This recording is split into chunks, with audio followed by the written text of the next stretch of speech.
करता करे ना कर सके,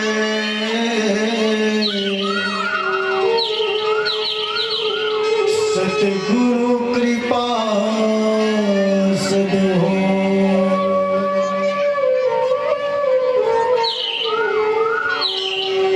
पाग बने पटुका बने,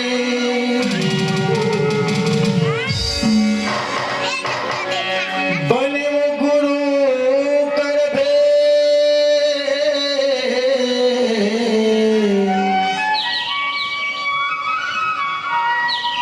श्री गुरु घासीदास की आरती अच लगी आयो दर। बोल सतनाम साहिब की श्री विजय अथर्वल मूल ग्रंथ की है आरती,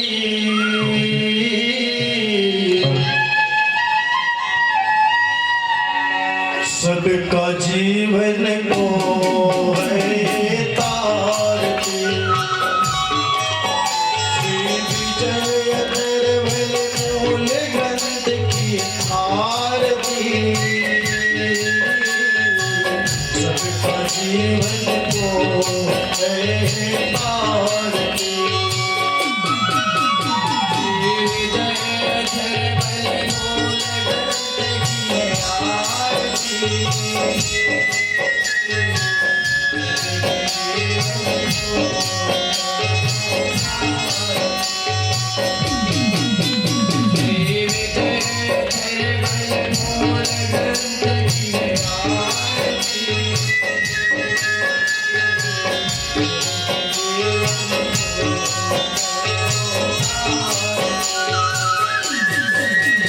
श्री विजय अथर्वल मूल ग्रंथ की आरती,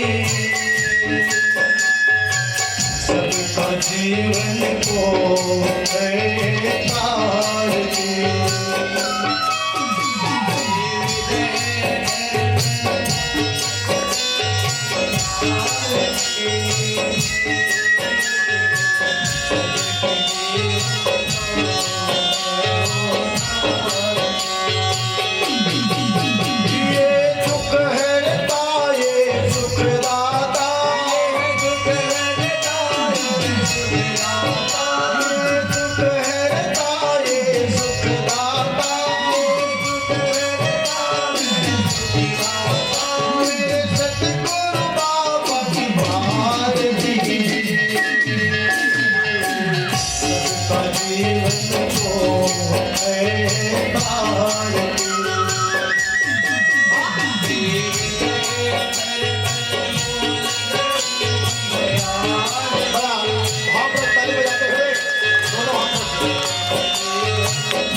मूल ग्रंथ आदि वेद निराला,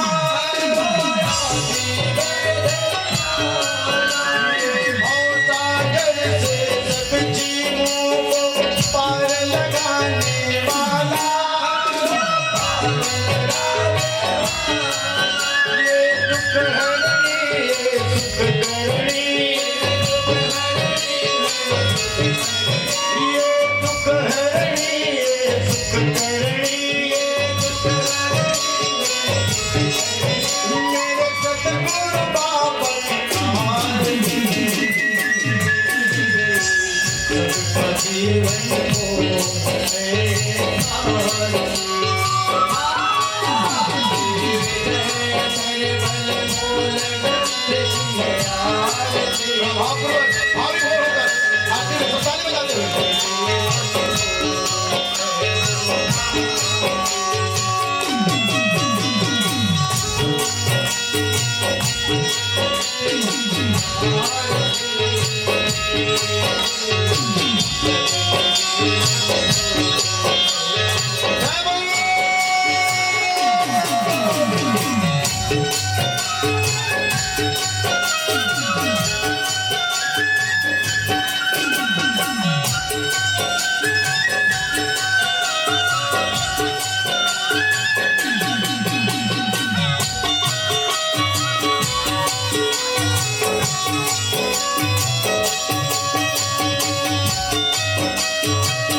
अंधकार को दूर करे सत्य ज्ञान लगाने वाला, ये नाम यही गुरु नाम यही, सत्य नाम यही गुरु नाम यही,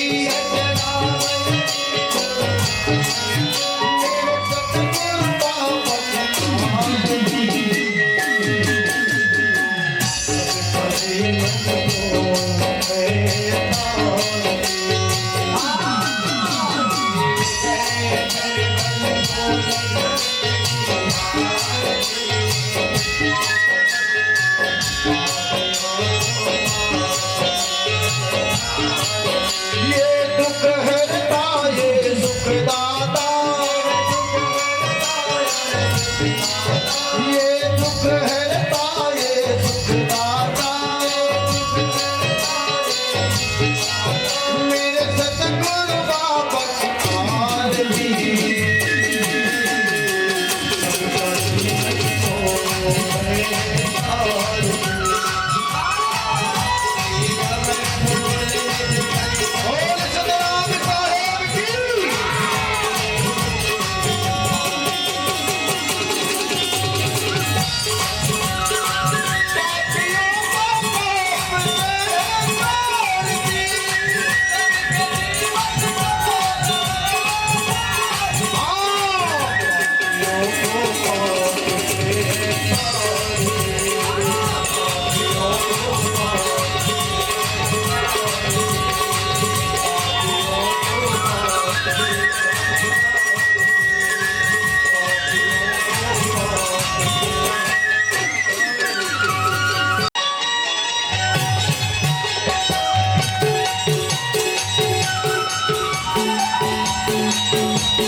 प्राप्त होती है। अच्छा, किसी कवि ने तो यहाँ तक कह दिया है कि चंद्रमा सूर्य भी गुरु की कृपा मात्र से ही चलता है। जिस दिन गुरु का नाम को जपना छोड़ देता है उस दिन राहु केतु राक्षस को से ग्रहण बनाकर विनाश लेते हैं। बाबा जी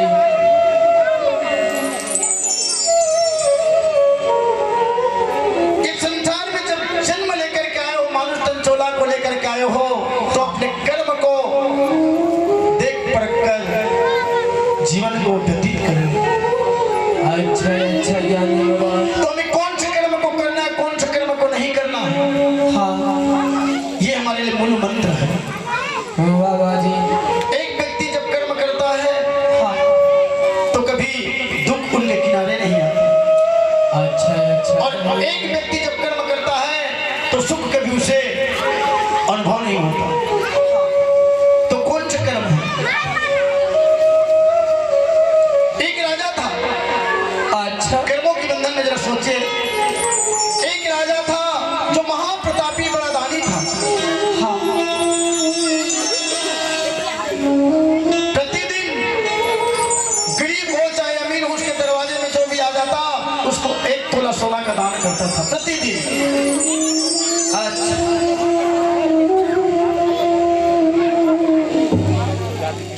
राजा के घर से आज तक कोई भी भिक्षा लेने जाता वापस नहीं आता बिना सोना लिए। हाँ कुछ लोगों ने वहां देखा तो गरीब को भी 1 तोला देता है, ज्ञानी को भी 1 तोला देता है, विद्वान को भी 1 तोला देता है, भिखारी को भी 1 तोला देता है। हाँ, तो इसमें तो दुनिया में सब किसी का सहारा नहीं बनने वाला है। तो जो पढ़ा लिखा व्यक्ति था उन्होंने थोड़ी सी बुद्धि का प्रयोग किया, राजा के पास प्रस्ताव किया कि जो व्यक्ति आपको कविता सुनाएगा उसी को हम दान करेंगे, दोगे अन्यथा दान नहीं मिलेगा। हाँ राजा ने कहा आप मेरे गुरु पिंड चलो, आपकी मैं बात मनोनीत कर देता हूँ। हाँ जी, प्रस्ताव पारित कर दिया।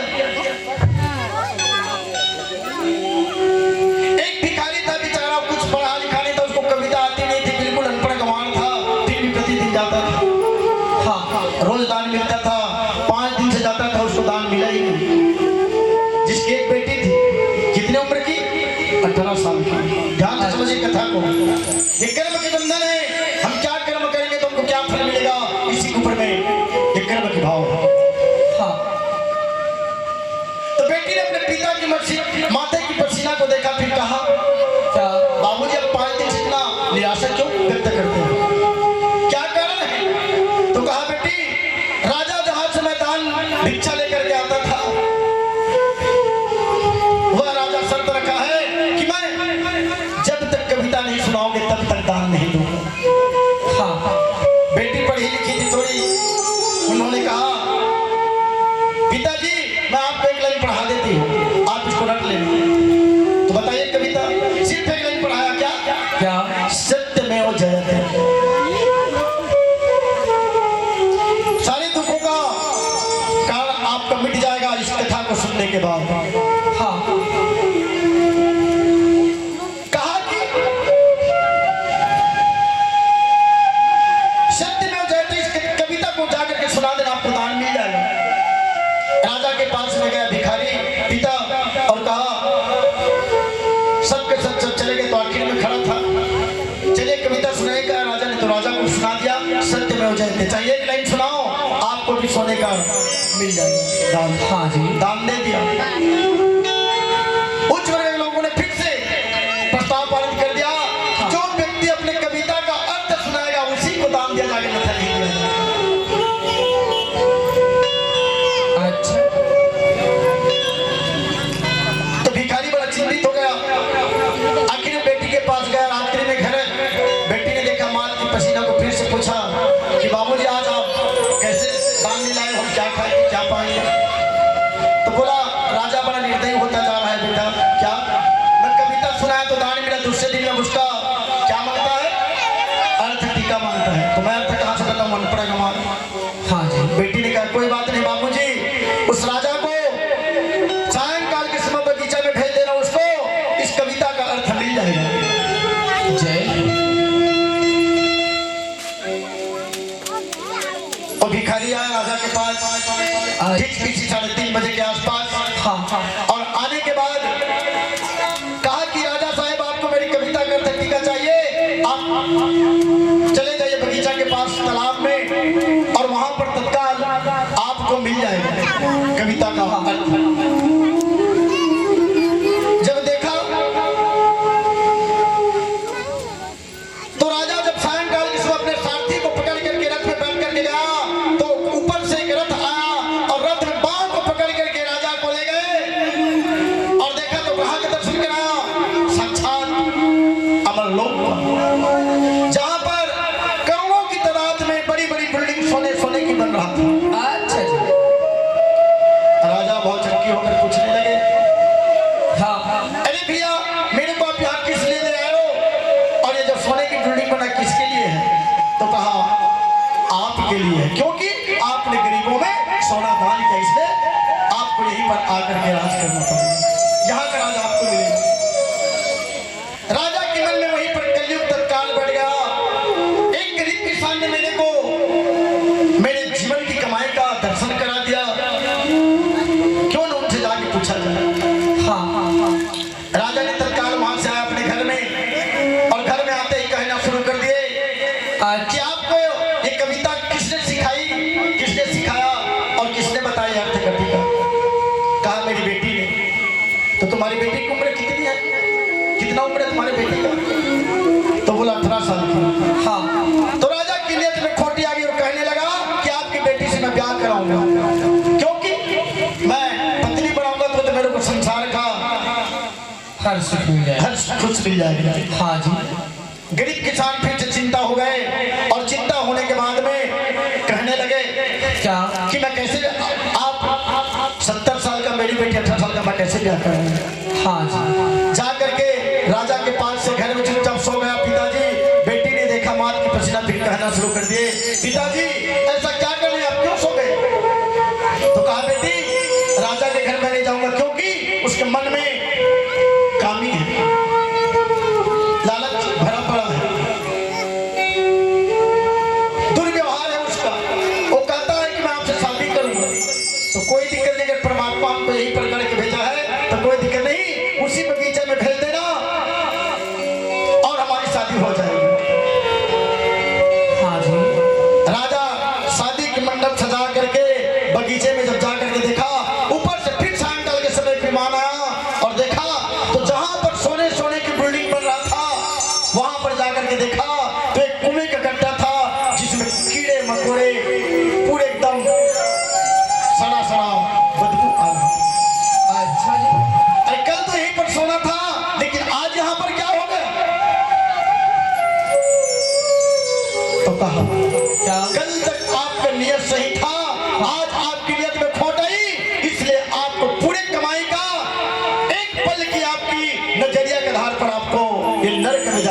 पड़ेगा, कि नरक में जाना पड़ेगा। राजा हाथ जोड़ करके कहे, इसलिए भानु डहरिया कहता है क्या, क्या करने को कुकर्म करे, हर गए नरक के खाने, तय कस भौरा डार डार, मैं पढ़ूं गोबर के खान। आइए इसी व्यक्त करते हुए हमको कौन सा कर्म करना चाहिए, कौन सा नहीं करना चाहिए, इसके लिए हाँ। एक सुंदर भजन आप लोगों की प्रस्तुत करें। अजी पर नरके के खाने, तय कस भौरा डाल डाल, मैं पर गोबर के खान। इसलिए संतों ने कहा था, क्या? बेटा ये संसार कर्म करने के लिए मानुष तन चोला, 5 तत्व 3 गुण 25 प्रकृति 10 दरवाजा और 10 ज्ञानेंद्रिया से भरा पड़ा है। वाह वाह वाह। अपने कर्मों को संभाल कर कर्म करना चाहिए। जैसे बाबा सदगुरु ने क्या बोला, क्या अपन कर्म के कलच नहारी तेरे, अपन कर्म के कलच नहारी तेरे, माता पिता दिए हैं अवतार, पिता दिए हैं अवतार, ये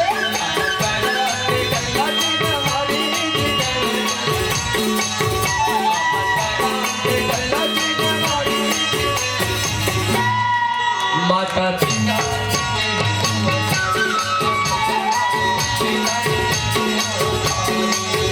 माता पिता दिए हैं अवतारी, माता पिता दिए हैं अवतारी, माता पिता दिए हैं अवतारी, वो माता पिता दिए हैं अवतारी, माता पिता दिए हैं अवतारी, माता पिता दिए हैं अवतारी, माता पिता दिए हैं अवतारी, माता पिता दिए हैं अवतारी,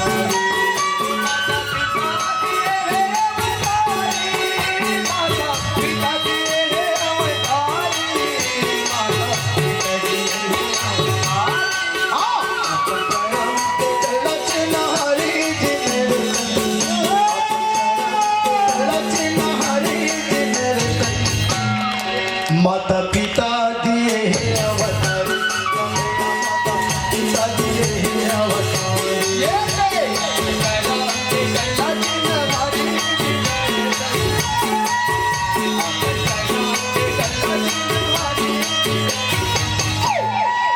माता पिता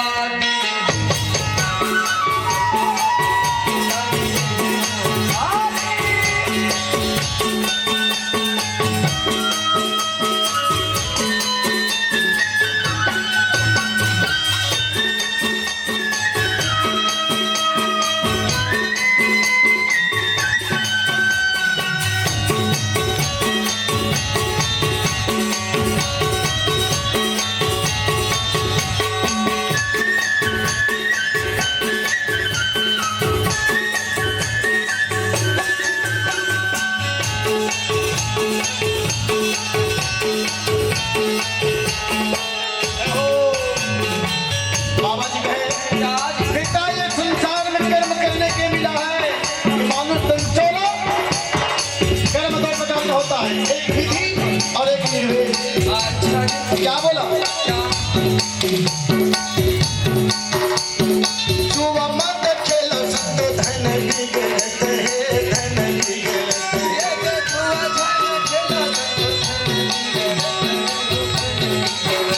ये झूठा मत बोलो संतो पाप बढ़ते हैं, पाप बढ़ते हैं।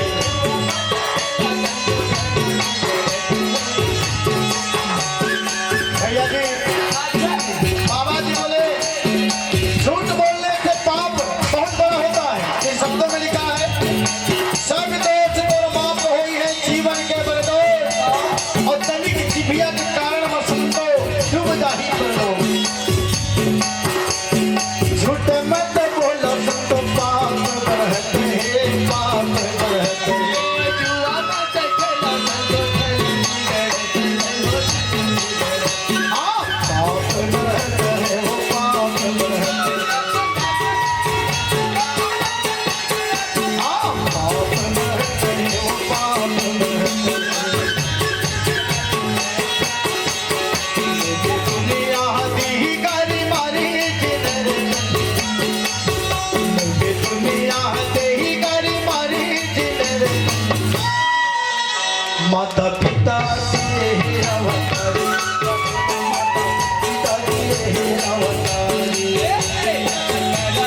बाबा जी ने बोला क्या झूठ बोलना महापाप है, जुआ मत खेलना, मदिरा पान मत करना, मादक पदार्थों का सेवन नहीं करना चाहिए। अच्छा बाबा करना है तो क्या करना है? क्या करो दुखिया ये भूखिया ला भोजन खिलाना हो, भोजन खिलाना।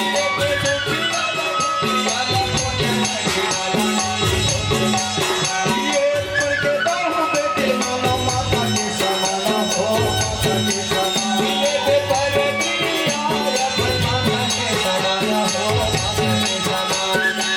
तो मास्टर बाबा जी बोले अभी राजा कहानी सुने हो, पूरे जीवन भर दान किया, लेकिन किसी की बेटी के ऊपर में एक बार नजर मन से सोचने के बाद नरक में भी उसको स्थान नहीं मिला। इसीलिए गुरु को कहा है क्या सतगुरु जी मानव समाज को क्या बोले, क्या बोला बाबा थोड़ा भावपूर्वक बोला कैसे ये मानव तुम थोड़ा को पाओ बेटा तो दुखिया है भूखिया उसको भोजन खिला दो, इनसे बड़ा पुण्य तुम्हें और कहीं मिलने वाला नहीं। ये दे दुखिया ये भूखिया ला भोजन खिलाना हो, भोजन खिलाना। ये बेटा दे दुखिया या माता के समाना है, माता के समाना। हाँ, भोजन खिलाना हो, भोजन खिलाना। हाँ, भोजन खिलाना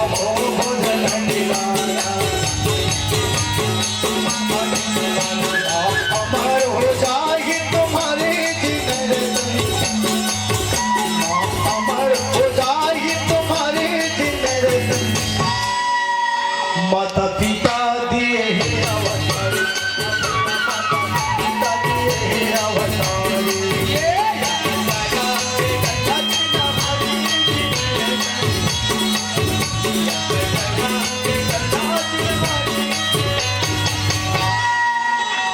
माता पिता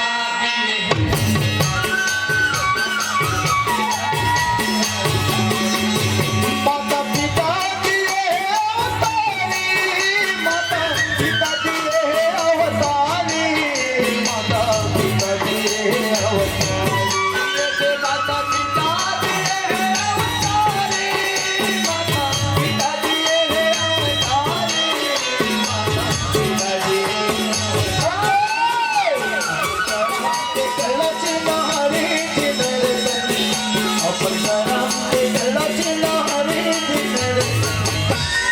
पिता दिए अवतारी, मेरा माता पिता दिए अवतारी।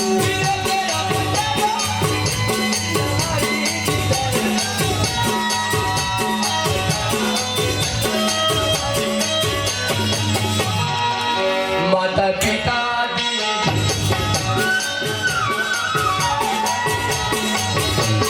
हाँ, माता पिता दिए अवतारी, भैया माता पिता दिए अवतारी। अवतारी भैया माता पिता दिए अवतारी।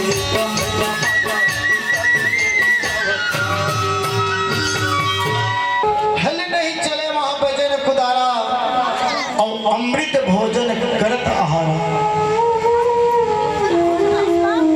तो सेवक पूछे बाबा ये अमृत की भेद को बताया, तो अमृत की भेद को तो बाबा जी 5 भागों में बांट कर बताया। सेवक वहां पर पूछना शुरू करे पिताजी तो यहाँ पर जैसे है जिस प्रकार से हम लोग यहाँ पर कपड़ा पहनते हैं, कोई कॉटन का, कोई वेलवेट का, कोई टेरिकॉट, कोई पॉलिस्टर, कोई ऊन का, तो इसी प्रकार से वहां पहनते थे कि नहीं पहनते थे? तो गुरु बाबा बताए बेटा अमर लोक में अमर दही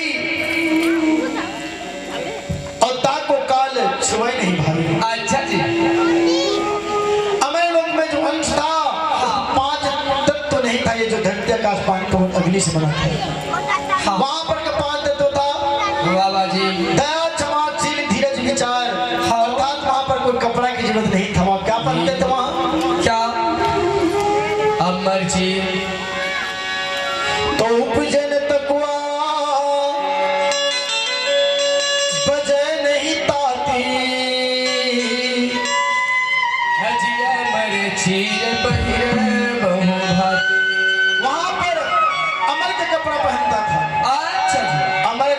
यहाँ का कपड़ा हाँ। तो एक दिन 2 दिन पहनोगे तो गंदा हो जाता है, बाबा ज्ञानी मैला हो जाता है, साल भर में 1.5 साल में फट जाता है, पुराना हो जाता है। हाँ। लेकिन गुरु बाबा ने वहाँ की अंशों को ऐसा कपड़ा पहनाए जो न कभी टूटता न फटता न गंदा होता है। बाबाजी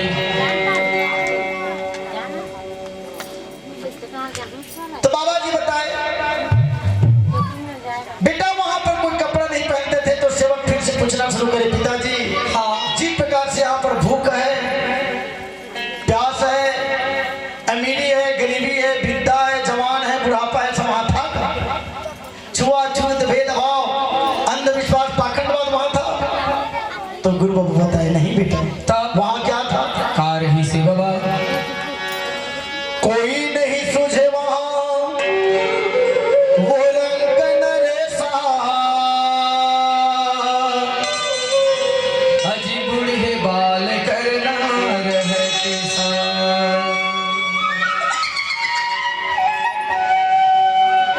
वहाँ पर अंश है जो ना तो कहीं पर बुढ़ा है ना तो कोई जवान, उसका स्वरूप को आज तक कोई देख नहीं पाया है। हाँ। मैं कल बताया था बड़े बड़े ज्ञानी, बड़े बड़े वैज्ञानिक, बड़े बड़े विद्वान खोज के थक गए, लेकिन उस परमात्मा के स्वरूप रूपी जीव को कोई देख नहीं पाया। हाँ। तो वहां पर क्या था? तो गुरु बाबा बताए कैसे जी जहां नहीं कोई काल कलेसा और सत्य नाम नित कर प्रेमी आदरणीय श्रोता साहब, हाँ।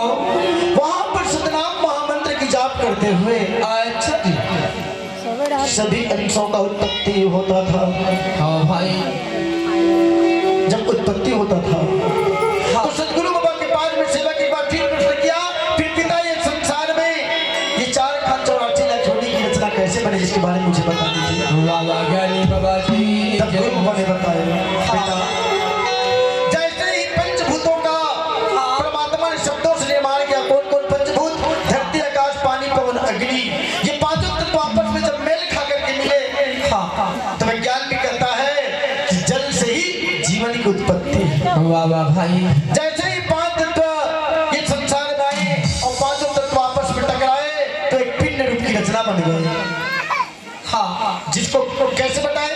कैसे जी धरती, आकाश, पानी, पवन, अग्नि, जिसमें ब्रह्म गुण, सतगुण, रजगुण, ये तीनों गुण को मिला करके गुरु बाबा ने 10 ज्ञानेंद्रिया और 10 कर्म इंद्रियों की रचना बना करके ये संसार में रचना बना करके शुरू कर दी। तो फिर ये कच्चे क्या की रचना को कैसे बनाए हैं? तुमने चुने चुने महल बनाया, अच्छा तुमने पानी पर महल बनाया हो, चुने चुने महल बनाया,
नारे संग बहर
जिस प्रकृति तामे लगाए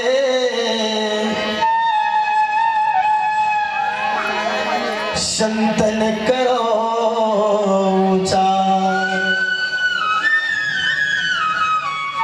पांच तत्व धरती आकाश पानी पवन अग्नि से तो शरीर की रचना बना दिए, लेकिन 25 प्रकृति उसमें क्या क्या है। अग्नि तत्व से बनाए 5 प्रकृति को, आलस, निद्रा, जम्हाई, भूख और तृष्णा। कितना हुआ? काउंटिंग कीजिएगा। धरती तत्व से बनाया मेरे गुरु बाबा ने हाड़, मांस, रोम, नाड़ी और सीरा को बना दिया। कितना हो गया? 5 5 10। इसके बाद जल तत्व से बनाया सदगुरु बाबा ने रक्त, रक्त मतलब ब्लड, ब्लड मतलब खून, पसीना, लाल, यूरिन जिसको मूत्र कहते हैं, और उसके बाद में मवाब जो घाव में भर आता है। ये 5 प्रकृति को बना दो।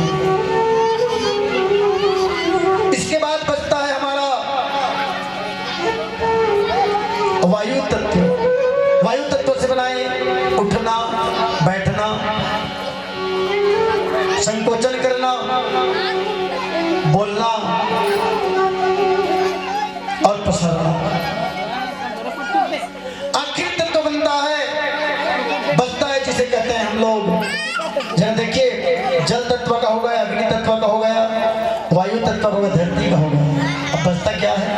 आकाश तत्व। आकाश से 5 प्रकृति कौन कौन बनाए? काम, क्रोध, लोभ, मोह, भय और अहंकार। ये 25 प्रकृति की रचना बनाए। उसके बाद में मेरे गुरु बाबा ने नौ नाड़ी में 72 कोठरी,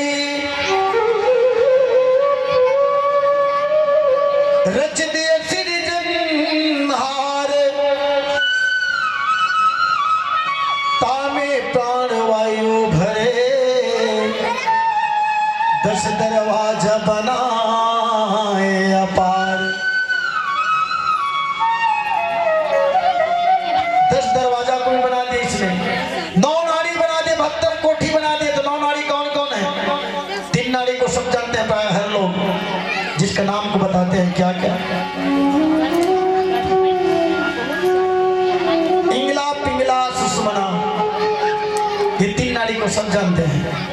वैद्य आएगा तो नाड़ी छुके पहले परीक्षा देखेगा। जो नाड़ी का सच्चा ज्ञान रखता है वो बता देगा कि तुम्हें अमुक बीमारी है। आप डॉक्टर के पास जाओगे तो क्या करता है? आपसे पूछेगा कैसा लग रहा है? डॉक्टर साहब मेरे सिर में दर्द है, तब दवाई देगा।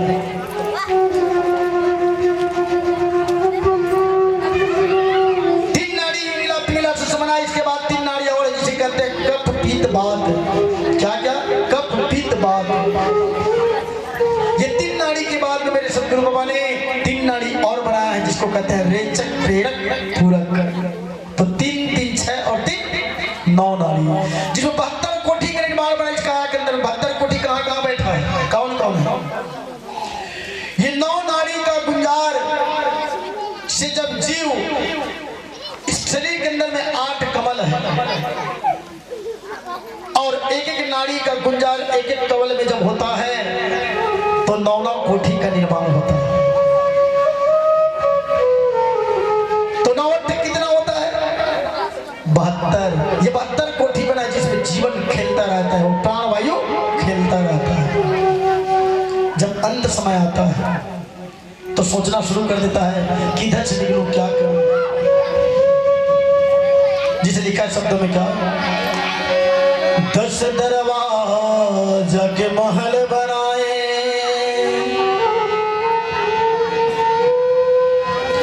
50 पवन लगे खंबा,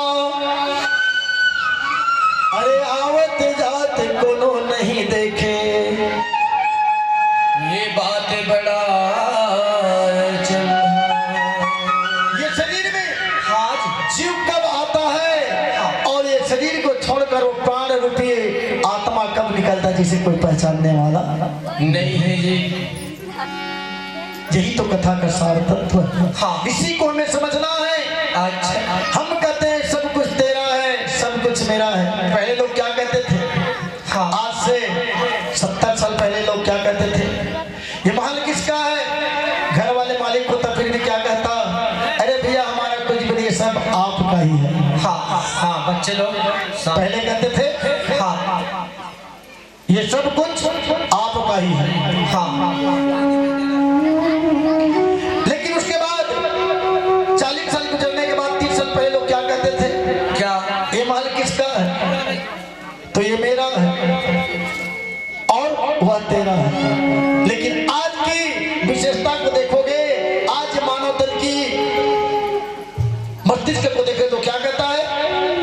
ये भी मेरा है, वो भी मेरा है, सब कुछ ही संसार का मेरा है। हाँ। परमात्मा ने जैसे ही पंचभूतों का आवरण में प्राण वायु को डाले तो संसार में पाप अधर्म को बढ़ाना शुरू कर दिया।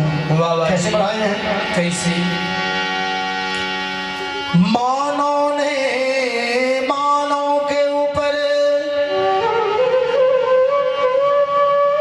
जब जब है अत्याचार किया,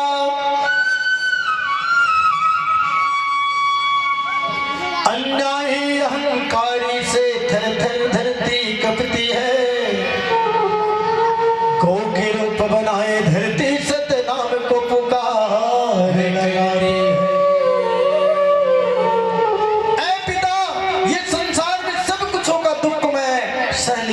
लेकिन ये मानुष तन चोला की दुख मेरे को समझ में नहीं आया। हाँ। तभी धरती माता सतनाम महामंत्र की पुकार करेगा। आइए आगे कथा में प्रसंग सुनाएंगे। मूल जगत में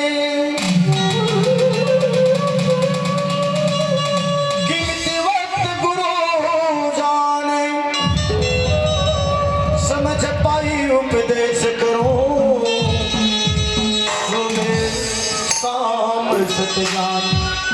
धरती माता सतनाम महा मंत्र की जाप करना शुरू कर दिए और क्या कहे? कैसे जी? लेके आजा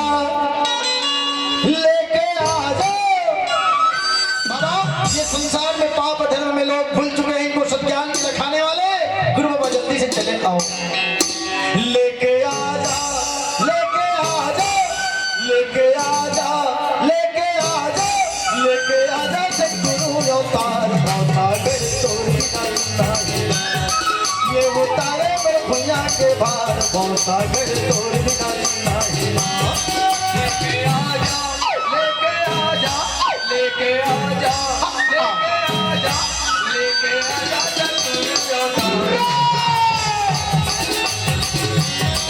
ये उतारे मेरे भुइयां के भार सागर है तोर बिना सुना के बाबा, मृत्यु लोक तोर बिना सुना हिला, ये दुनिया से ज्ञान बिना सुना हिला। सागर है तोर बिना सुना के बाबा, मृत्यु लोक तोर बिना और सागर है ज्ञान बिना सुना है बाबा, ये दुनिया सतनाम बिना सुना हिला, ये दुनिया सतनाम बिना सुना हिला। और सागर है तोर बिना सुना के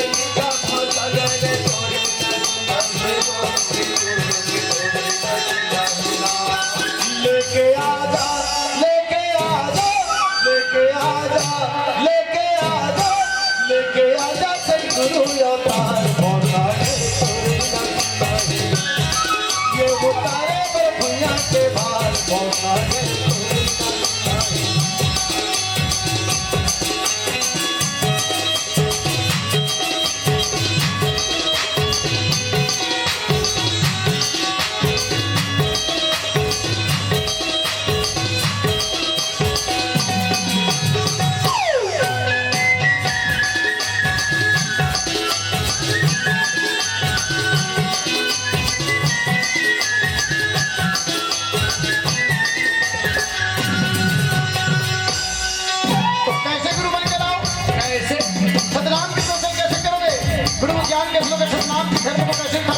मूर्ति पूजा लाता है जब से मिटा दे सब कर दे कबर चारा, सत्य नाम के बिना लाल के हंसा के कर दे उबारा, सत्य नाम के बिना लाल के हंसा के कर दे उबारा।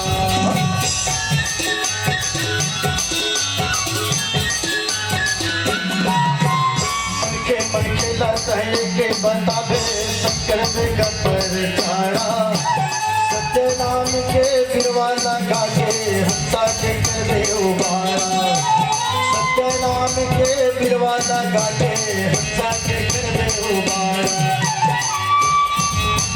मूर्ति पूजा लाता है जैसे बेटा बे सब कर दे कबर चारा, सत्य नाम के विकासे के बाबा मिटा के सत्य नाम के विकासे के बाबा मिटा के लेके आजा लेके आजा लेके आजा लेके आजा लेके आजा सतगुरु अवतार ये उतारे मेरे भुइयां के भार सागर तोरी नंदाई।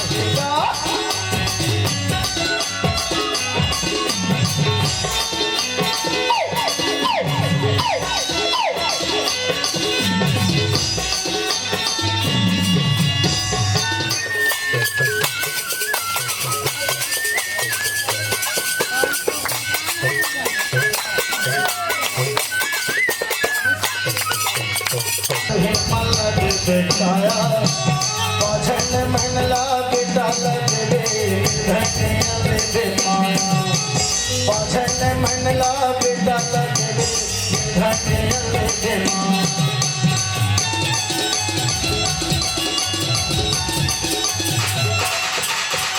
अधरा पल्ला चढ़ाया के लगे कुरही पल्ला दे बेटाया, पाछन मनला बेटा लगे धनिया ले माया, पाछन मनला बेटा लगे धनिया ले माया।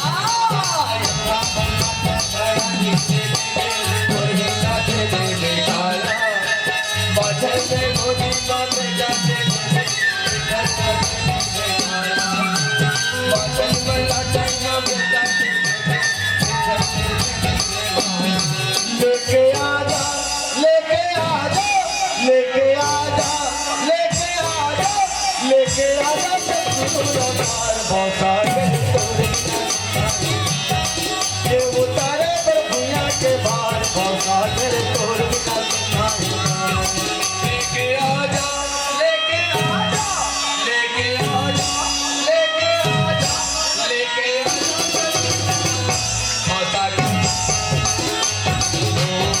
ये उतारे दुनिया के बाहर सागर है तोर बिना सागर है तोर बिना